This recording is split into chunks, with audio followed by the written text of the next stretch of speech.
Okay, ನಾವಿವಾಗ ಬೆನಕನಹಳ್ಳಿ ಗ್ರಾಮದಲ್ಲಿದ್ದೀವಿ. ಇಲ್ಲಿ ಅಡಿಕೆ ಜಮೀನಲ್ಲಿ ಇವರು ಕುಂಬಳ ಜಾತಿ ಕುಂಬಳ ಬೆಳೆದಿದ್ದಾರೆ.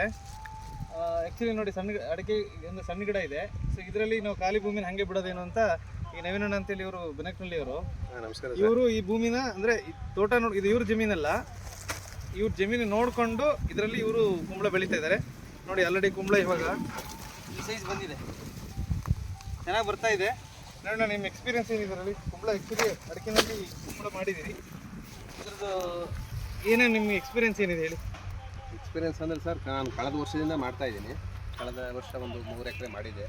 ಅಂದರೆ ನಾನು ಬೀಜ ಅಂದರೆ ನಾನು ಒಂದು ಆರ್ಟಿಕಲ್ ಬಂದಿತ್ತು. ಆ್ಯಕ್ಚುಲಿ ಇದು ಚಿತ್ರದುರ್ಗದ ಆ ಕಡೆ ಮೊಣಕಾಲ್ಮೂರು ಅಂತೇಳಿ ಅವ್ರು ನಾಗರಾಜ್ ಸರ್ ಅಂತ ಇದ್ದಾರೆ. ಅವ್ರು ತುಂಬ ಚೆನ್ನಾಗಿ ಬೆಳೆದಿದ್ರು. ಪತ್ರಿಕೆಯಲ್ಲಿ ನಾನು ನೋಡಿದ್ದೆ. ಅವರು ಒಂದು ಎಕರೆಗೆ ಕನಿಷ್ಠ 40 ಟನ್ವರೆಗೂ ತೆಗೆದಿದ್ದರು ಅವರು.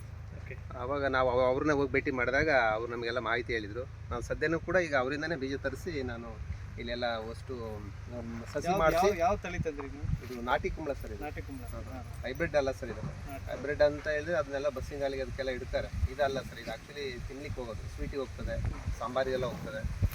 ತುಂಬ ಅನುಕೂಲ ಸರ್. ಆಮೇಲೆ ಇಲ್ಲಿ ಅಡಿಕೆ ಗಿಡನೂ ಕೂಡ ತುಂಬ ಚೆನ್ನಾಗಿ ಬರ್ತದೆ. ಅಂದರೆ ನೀವೀಗ ಇದಕ್ಕೆ ಗೊಬ್ಬರ ಕೊಡ್ತಾ ಇದ್ರಲ್ವಾ, ಅದೇ ಗೊಬ್ಬರನ ಹಿಡ್ಕೊಂಡು ಅದೇ ಅಡಿಕೆ ಗಿಡ ಬರ್ತಾ ಇದೆ. ಹೌದು, ಸಗಣಿ ಗೊಬ್ಬರನೂ ಕೊಟ್ಟಿದ್ದೀನಿ ನಾನು. ಆ್ಯಕ್ಚುಲಿ ಮಧ್ಯಾಹ್ನ ಕೂಡ ಇನ್ಲೈನೆಲ್ಲ ಲೆಟಲ್ ಮಾಡಿಸಿ ಸಪ್ರೇಟ್ ಹಾಕಿದ್ದೀನಿ. ಆಮೇಲೆ ಲಿಕ್ವಿಡ್ ರೂಪದಲ್ಲಿ, ದ್ರವ ರೂಪದಲ್ಲಿ ಗೊಬ್ಬರ ಎಲ್ಲ ಬಿಡ್ತೀನಿ, ಔಷಧಿ ಗೊಬ್ಬರ ಚೆನ್ನಾಗಿ. ಕುಂಬಳ ಬೆಳೆದಿರೋದಕ್ಕೂ ಆ ಕಡೆ ಕುಂಬಳ ಬೆಳೆದಿಲ್ಲ ಗಿಡ. ಸೊ ನಿಮ್ಗೆ ವ್ಯತ್ಯಾಸ ಏನು ಅನ್ನಿಸ್ತಾ ಇದೆಯಾ? ಆ್ಯಕ್ಚುಲಿ ನಾವು ಕುಂಬಳ ಹಾಕಿದರೆ ಕೆಲವೊಬ್ರು ಹೇಳ್ತಾರೆ ತುಂಬ ಯಥೇಚ್ಛವಾಗಿ ಅದು ಗೊಬ್ಬರ ಹಿಡ್ಕೊಳ್ಳುತ್ತೆ. ಇಲ್ಲ ಸರ್, ಆ್ಯಕ್ಚುಲಿ ಕಳೆದ ಬಾರಿ ಕುಂಬಳ ಹಾಕಿದ್ದು ಅದು ಭಾಳ ಚೆನ್ನಾಗಿ ಬಂದಿದೆ ಸರ್. ಒಂದೊಂದೇ ಅಡಿ ಇತ್ತು ಸರ್ ಗಿಡ. ಅದು ಬರೀ 1.5 ವರ್ಷದ ಗಿಡ ಇಷ್ಟು ದೊಡ್ಡದಾಗಿದೆ ಅಂತ ಹೇಳಿದ್ರೆ ಯೋಚನೆ ಮಾಡಿ ಸರ್. ಕಳೆದ ಬಾರಿನೂ ಅದೆಲ್ಲ ಎಷ್ಟು ಅಂದಾಜು ಎಷ್ಟು ಖರ್ಚು ಮಾಡೋದಾಗುತ್ತೆ?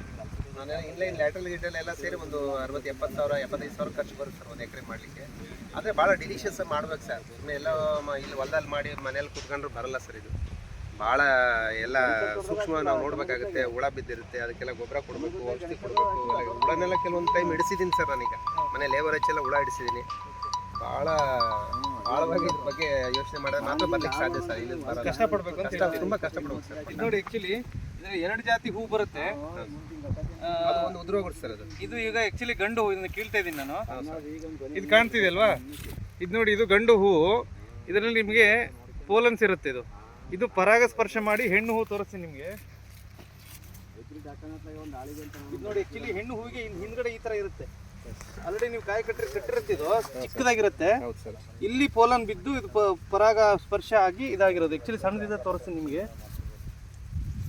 ಮೇಲು ಹೂ ಇದೆ ಇದು ನೋಡಿ. ಎಲ್ಲ ಫೀಮೇಲ್ ಹೂಗಳಿಗೂ ಹಿಂದ್ಗಡೆ ಈ ಥರ ಇರುತ್ತೆ. ಹೌದು ಸರ್. ಇದು ಫೀಮೇಲು. ಮೇಲ್ ಹೂಗಳಿಗೆ ನಿಮ್ಗೆ ಈ ಥರ ಇರಲ್ಲ. ಇದು ಗಂಡು ಹೂವು, ಅದು ಹೆಣ್ಣು ಹೂ. ಹೆಣ್ಣು ಹೂ ಮಾತ್ರ ಕಾಯಿ ಕಟ್ಟೋದು. ಗಂಡು ಹೂ ಏನು ಮಾಡುತ್ತೆ, ಪರಾಗಸ್ಪರ್ಶ ಆದಮೇಲೆ ಉದುರೋದು ಸರ್. ಇದು ನೋಡಿ, ಇಲ್ಲಿ ಪರಾಗ್ರೇನ್ಗಳಿರ್ತವೆ, ಪೋಲನ್ಸ್ ಇರುತ್ತೆ ಇಲ್ಲಿ.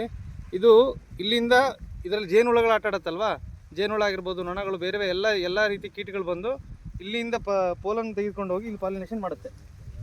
ಇಲ್ಲಿ ನೋಡಿ, ಇಲ್ಲಿ ನಿಮಗೆ ಸ್ಟಿಗ್ಮಾ ಅಂತ ಕರಿತೀವಿ ನಾವು ಇದನ್ನು. ಇದು ಹೆಣ್ಣು ಭಾಗ, ಹೂವಿನ ಹೆಣ್ಣು ಭಾಗ. ಇದು ಹತ್ರ ಬರ.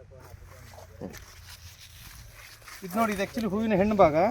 ಇಲ್ಲಿಗೆ ಹೋಗಿ ಇದ್ರದ್ದು ಪೋಲನ್ಸು ಇದಕ್ಕೆ ಈ ಥರ ಪರಾಗಸ್ಪರ್ಶ ಆದಮೇಲೆ ನಿಮಗೆ ಇಲ್ಲಿ ಹೂ ಕಟ್ಟಿ ಇದು ಕಾಯಿ ಆಗುತ್ತೆ. ಇದು ನಿಮಗೆ ದೊಡ್ಡ ಸೈಜ್ ಆದಮೇಲೆ ಈ ಥರ ಕಾಯಿ ಕಟ್ಕೊಳ್ಳುತ್ತೆ. ಆ ಕಡೆ 4-5-6 kg ಬಂದಿದೆ ಸರ್ ಒಳಗೆಲ್ಲ. ಓಕೆ, ಇವಾಗ ನೀವು ಹಾರ್ವೆಸ್ಟ್ ಮಾಡಿದ್ದೀರಾ ಫಸ್ಟ್ ಹಾರ್ವೆಸ್ಟ್? ಇಲ್ಲ ಸರ್, ಇನ್ನೂ ಲೇಟ್ ಸರ್. ಕನಿಷ್ಠ 8-10 kg-ಯಿಂದ 30-40-50 kg-ವರೆಗೂ ಒಂದು ಟಾರ್ಗೆಟ್ ಇದೆ ಸರ್. ಕಳೆದ ಬಾರಿ ನಾನು 30 kg-ವರೆಗೂ ಒಂದು ಕಾಯಿ ತೆಗೆದಿದ್ದೆ. ಈ ಸರಿ ಇನ್ನೂ ಒಂದು 5 kg 35 kg ತೆಗಿಬೇಕು. ಎಷ್ಟು ಲಾಭ ಎಷ್ಟು ಬರ್ಬೋದು ಅಂತ ಎಕ್ಸ್ಪೆಕ್ಟ್ ಮಾಡ್ತಿದ್ರಿ ನೀವು ಒಂದು ಎಕರೆಗೆ? ಅಂದಾಜು ಎಷ್ಟು? ಅಪ್ರಾಕ್ಸಿಮೇಟ್ 1 ಲಕ್ಷ 40,000 ರೂಪಾಯಿ ಅಂತ ಲಾಭ ಉಳಿಯುತ್ತೆ ನಿಮಗೆ. ಒಂದು 60,000 ಫಸ್ಟ್ನೇ ಟೈಮ್. ಮತ್ತೆ ಟ್ರಿಪ್ ನೆಕ್ಸ್ಟ್ ಟೈಮ್ ಖರ್ಚು ಇರಲ್ಲ. ಫಸ್ಟ್ ಟೈಮ್ ಮಾಡಿದ್ದೀರಾ, ಹಾಗಾಗಿ ಜಾಸ್ತಿ ಖರ್ಚು ಬರುತ್ತೆ. ನೆಕ್ಸ್ಟ್ ಮತ್ತೆ ಅದೇ ಟ್ರಿಪ್ಪು ನಾವು ಬಳಕೆ ಮಾಡ್ತೀವಿ. Thank you.